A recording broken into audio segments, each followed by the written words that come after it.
Of Woodstock, New Brunswick. We pulled over here by the side of the road because we're trying to track down an unusual group of people who operate out of these parts. They call themselves the Woodstock Liars Club, and they have been wreaking havoc in the region. I've managed to track down the phone number of the club president.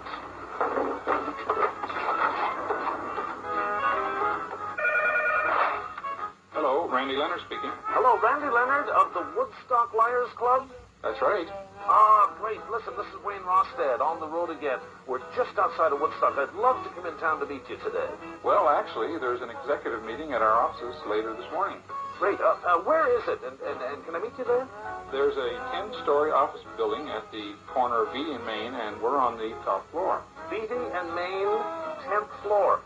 Okay, I'll see you in a few minutes. Yes, bye-bye.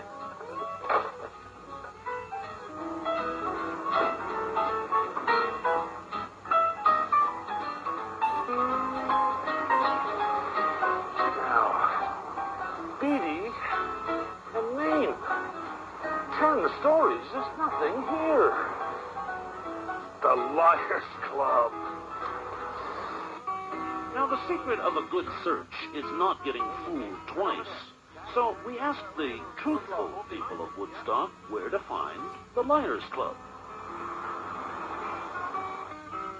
There was an executive meeting, all right, but not in a 10-story office tower.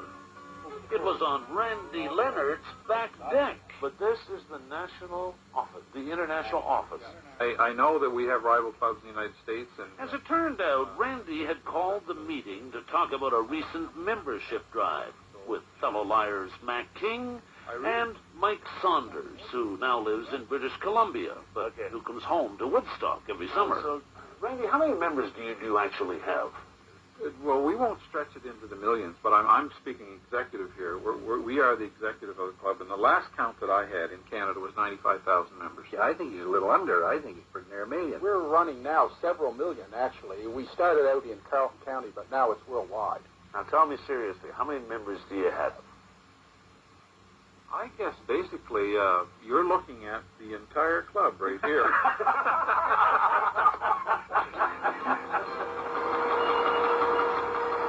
It might be small, but the Woodstock Liars Club has made some pretty big headlines. Their string of hoaxes began 10 years ago when they had some fun with a picture of a water bug. Mac superimposed the picture of the water bug on the sidewalk in front of the Woodstock post office and had it blown up the size of, I'd say, a German Shepherd dog. And the Woodstock Liars Club was born. Then there was the time somebody made off with old Stewball, a stuffed horse that formed the front end of the Woodstock lawn ornament. We blamed the New Brunswick Roadkill Picnic Association. It's a rival group. Hold it. They're involved in it. I think they... Well, back that up for me. You blamed the New Brunswick what? Roadkill Picnic Association. Picnic Association? Yes, wonderful. It is. We've been to some of their big banquets. They have some lovely roasts. Yeah. Porcupine, Porcupine, yeah. Skunk. Woodchuck. Fabulous. Now, none of these stories would have ever seen the light of day without some help. Well, they got it from the local newspaper, the Woodstock Bugle. Dwayne Cummings is a reporter and photographer with the Bugle. Every time the Liars Club is up to something, Dwayne isn't far behind. We can track these guys because we know they're up to some amazing things. So we home in on them and find out where they're going to be, what they're up to, and we manage to be there in time. They have, without a doubt, the best investigative reporting team in North America, and they just know when to show up. Dwayne and the Bugle were right in there when the Liars Club pulled off their biggest prank. A front-page story reported that Mike Saunders had been taken hostage in British Columbia by a terrorist group called the Squamish Five. I was chained to the wall in the cellar of an old potato shed. Back in Woodstock, so the story goes, Mac and Randy came up with a desperate plan. It involved a case of beer and a Bigfoot, or Sasquatch.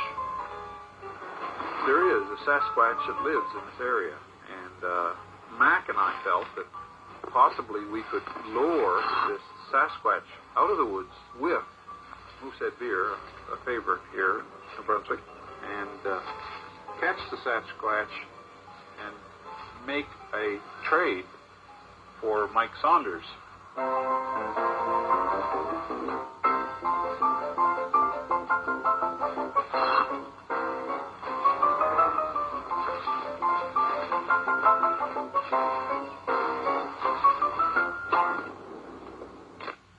The Bugle actually did catch the photograph of the Sasquatch running away with the beer, but we were never fast enough to apprehend him. Mike was still held hostage.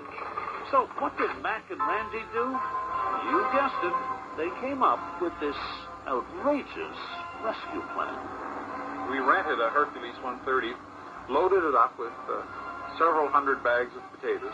When we flew out, we had all the longitude, latitude, where he was, and everything we found out. I could hear the Hercules, and it was only about 200 feet off the ground. I knew something was happening. I knew the rescue was underway. So then we unloaded the potatoes on him. Oh, we got him out of there. And you want me to believe this? Certainly. I mean, you want me to believe this? I would like it if you did. It really doesn't matter to me whether you do or not. And what do you get out of this? What do you get out of lying? Just a lot of fun. Yeah, just a lot of fun. News that isn't sad or bad, or it isn't all this down. It's happy, it's fun, basically entertainment. We have people stop you on the street, and they say, look, this is great. I get a big kick out of these stories. The man who writes those stories gets a kick out of them, too. We know how depressing the news can be.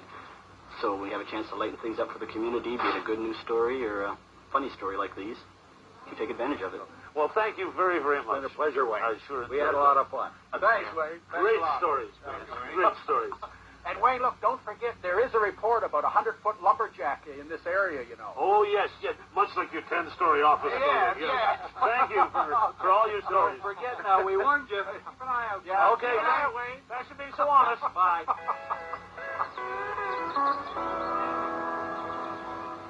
I thought we'd have one last look at the St. John River before leaving Woodstock. And you know something? Just as I suspected, there isn't a single giant lumberjack to be found anywhere in these parts. We'll be back right after... right after this. Hi there.